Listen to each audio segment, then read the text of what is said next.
So today's video is going to be a little bit different than what I normally do. The video I'm responding to here is unusual because it openly declares itself to be a philosophy, a philosophical argument. Essentially like my diet philosophy and specifically why I will not go vegan. The woman recording the video says to the camera directly, this is her philosophy of why she eats meat, her philosophy of why she is not vegan, her philosophy of diet, of nutrition, and of life in general. She explains to you that from her perspective, life is short. And from her perspective, life is about nothing more than your enjoyment of it. My overall diet philosophy, in a nutshell, is pretty much enjoying my life because I never know when it's actually going to end, and treating my body in a way that is not going to definitively shorten my life through poor dietary habits. À-bas-le-ciel. For me as a vegan, it's easy to be self-righteous. It's easy for me to say, shut it all down, smash all the cages, set all the animals free. That's easy, you know? But the whole reason why my YouTube channel exists is that I'm not really interested in easy answers to complicated questions. I'm interested in dealing with all the murky, complicated, moral gray areas.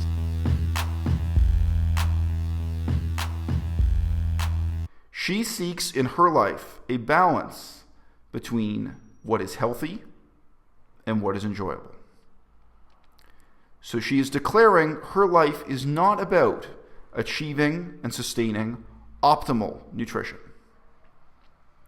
I think implicitly she is also telling you that her life is not about achieving and sustaining optimal morality. There's a considerable distraction here, and I'll say why she offers this distraction.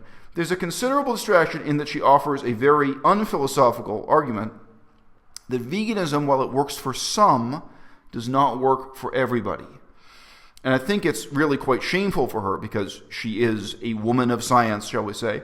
She's a woman with this formal education in dietetics and nutrition.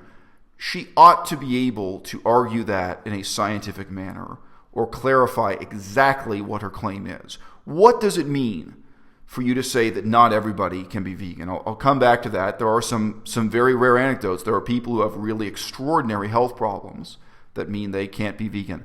But to say so vaguely, in such a pseudoscientific way, if I may use the term, to say so vaguely that veganism just isn't going to work for everybody, she muddies the water with this argument. And it's an argument that's not connected to philosophy.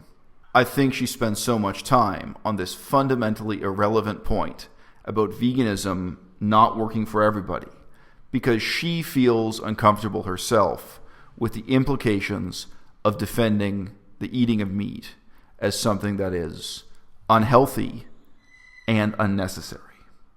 We're all really accustomed to hearing the eating of meat justified as a necessary evil. But she's actually starting her argument off on the footing that she knows it's unnecessary. She knows it's unhealthy. But that she is going to accept it in her life anyway as a form of pleasure. And it's a form of pleasure that she knows causes harm. Harm to the environment. Harm in a very real sense to our society. But most obviously and directly harm to animals. Harm and suffering to animals. One point that I've made before in one of my last 400 videos on this channel, I don't remember which, is that actually very, very few people do live their lives as if the meaning of life were pleasure, were just enjoyment. And when you look at extreme examples like the use of cocaine, I think you see very clearly how what she claims she lives by is a principle that very, very few people really believe or could really live with. Why do you refuse to use cocaine? Maybe you have an answer off the top of your head, like you had a friend in high school who used cocaine and it destroyed his life. You had a terrible experience. Maybe you have some scientific anecdotes about the damage that cocaine does to your brain or what have you. But hey, as she says, life is short. Life is short. I'm not talking about the difference between occasional cocaine use and becoming an addict. I'm talking about why would you choose to live your life with absolutely zero use of cocaine? if you really think about it for yourself and others, I think that millions and millions of people, a very large percentage of people, they make that decision. Not just to refuse cocaine today or tomorrow, not just to refuse it this weekend, but to never use it because they value the feeling that they are a good person. It may be very vague as a moral concept, but the sense that being a good person is more important than using cocaine this weekend or once a month or once a year is actually something that guides the decisions human beings make in a very powerful and pervasive way. Now, if you ask me, do I really believe that using cocaine makes you a bad person? I can ask you in return. If you have a daughter and your daughter has a new boyfriend and you know that he uses cocaine sometimes, not that he's an addict, maybe it's once a month, maybe it's a couple times a year. You tell me, do you regard him as a good person? Whether it's your coworker, your daughter's new boyfriend, or anyone else, moral judgment is real. Let's not pretend that we don't make moral judgments when we're in the middle of evaluating an ethical argument, which is what this is. I'm trying to enjoy my life. I thought my point in making this allegory with cocaine was completely obvious, but apparently nobody else did. So I'm adding in this clarification here, guys, on take two, so to speak. Look, it's very easy philosophically for someone to claim that they live just for pleasure. Or in this woman's case, she only is seeking out a balance of pleasure and not damaging her health so badly that it's going to shorten her life. It's easy to say, but really it's hard to live by. I'm actually very skeptical when someone makes a claim like this, that they just live for today and not for tomorrow, that they just live for pleasure and for nothing else. In fact, when you sit down and talk to people, when you get to know people, what you discover is the real range of action that they engage in, their real range of sensual indulgences is incredibly limited. And it's limited, above all else, by their own ego, by their own sense of what it is to be a good person.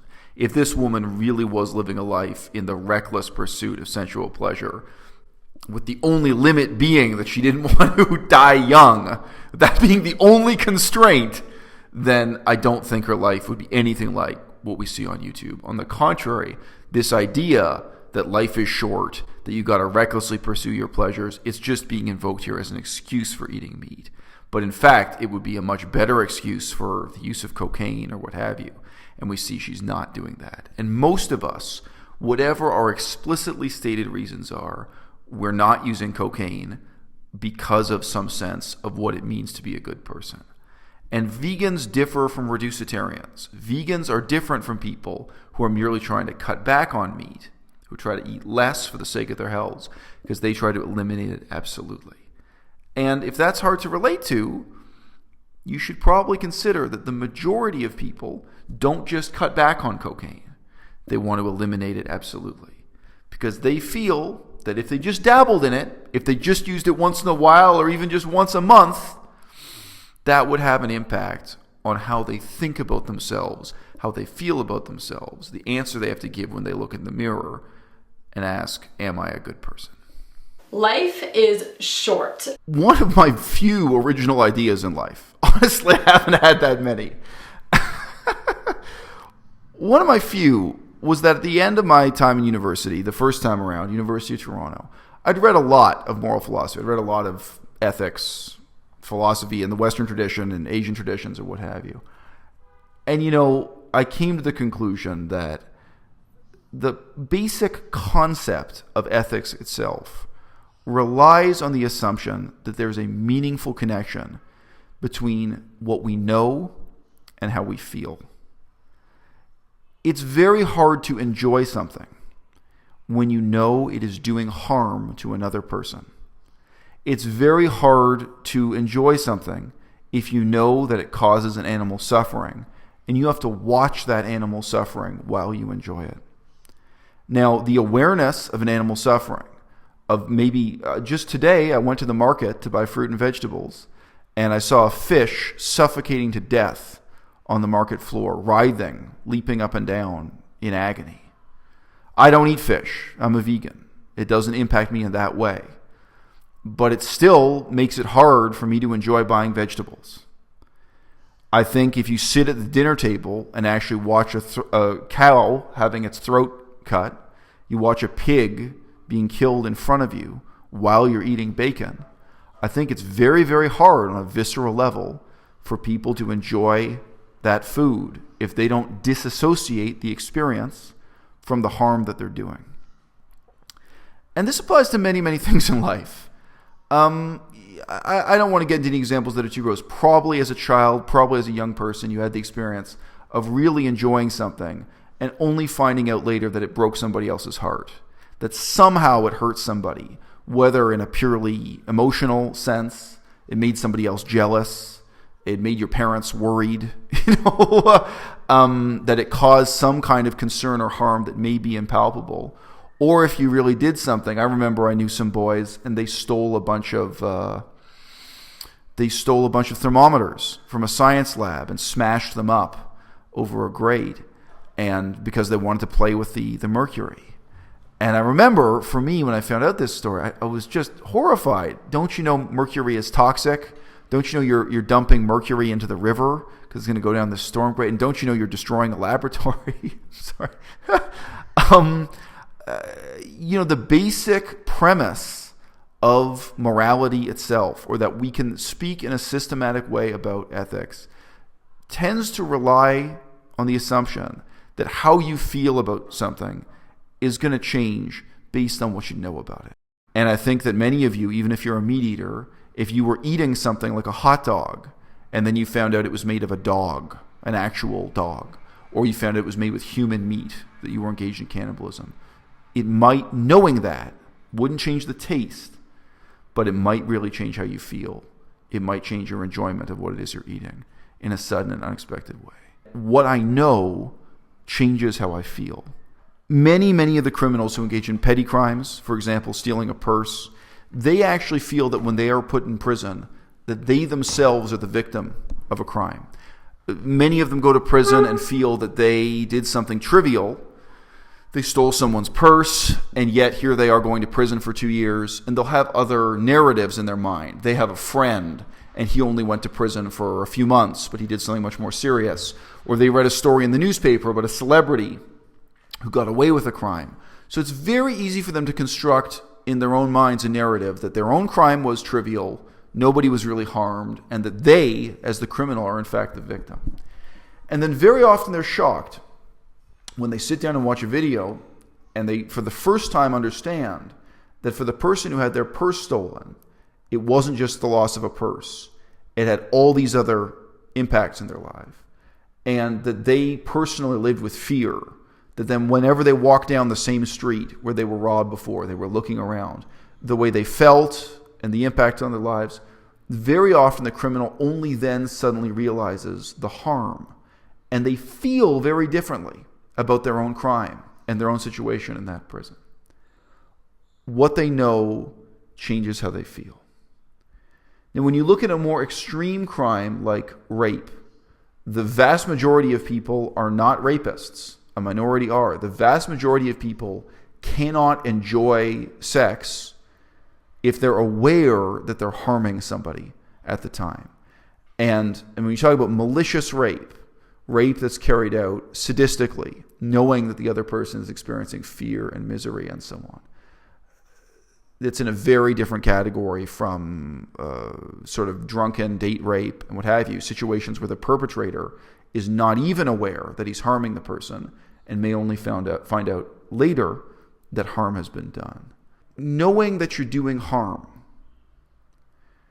maybe it's just harm to the particular pig, to the particular cow, maybe it's harm to the environment, to ecology. When you scale it up, looking at both the water that's wasted in producing meat and the water that's befouled, the water that's polluted by unimaginable millions of tons of poo from pigs, cows, and what have you, flowing downstream. When you know that you're doing harm and you know that that harm is unnecessary, can you really enjoy eating meat the same way? Can you really enjoy making love to someone if you know that you're causing them harm if you know that you're causing them fear, if you know that it's something they're going to suffer reflecting on or remembering later. I think the truth is some people can and some people can't. And most people simply make a choice. They can swing either way. Life is short. I'm trying to enjoy my life, enjoying my life because I never know when it's actually going to end. For the other side, I don't know if even a single meat eater is going to watch this video. Almost all my audience is already vegan. If you want to understand it from our perspective, please do think for a minute about how you would feel if you were living in a society where some people, some, are cannibals. I'm not so far removed from that situation myself. We do have some ethnic groups in northern Myanmar who continued to engage in cannibalism right through the 20th century. And I have read accounts of that from people who lived amongst those ethnic groups. And some of those ethnic groups are living right here where I am. I live in De Hong, right on the border between China and northern Myanmar. We have another ethnic group here who are quite easy to find, quite populous here in the town where I'm living, who were famous as headhunters, specifically for decapitating people and putting lines of skulls, lines of human heads, on the path leading up to their villages. And their villages were always set up as a fortress. So you would have to walk up a path with decapitated heads on both sides of you before you approached the wooden gate to enter one of their towns.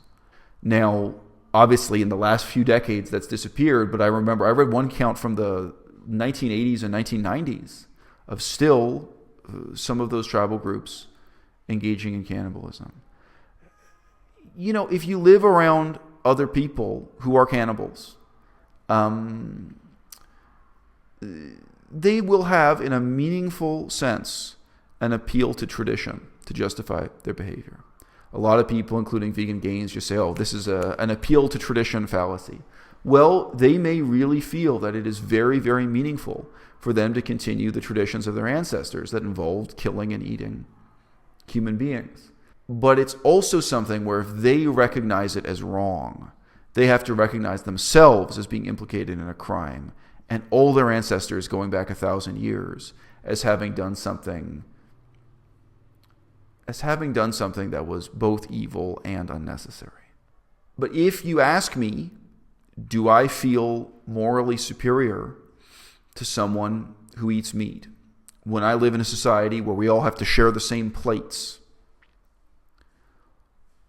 Well, how would you feel if you were living in a city where some of the people around you, some, engaged in cannibalism, and where some of them told you, this is how my ancestors lived. This is very important to me and my culture and has been for thousands of years.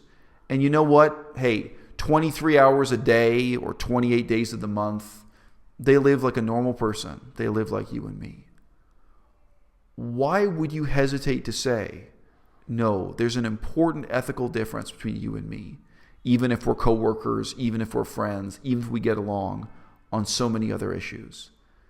There's an important ethical difference because I'm willing to recognize that what you do when you kill and eat another human being isn't just evil.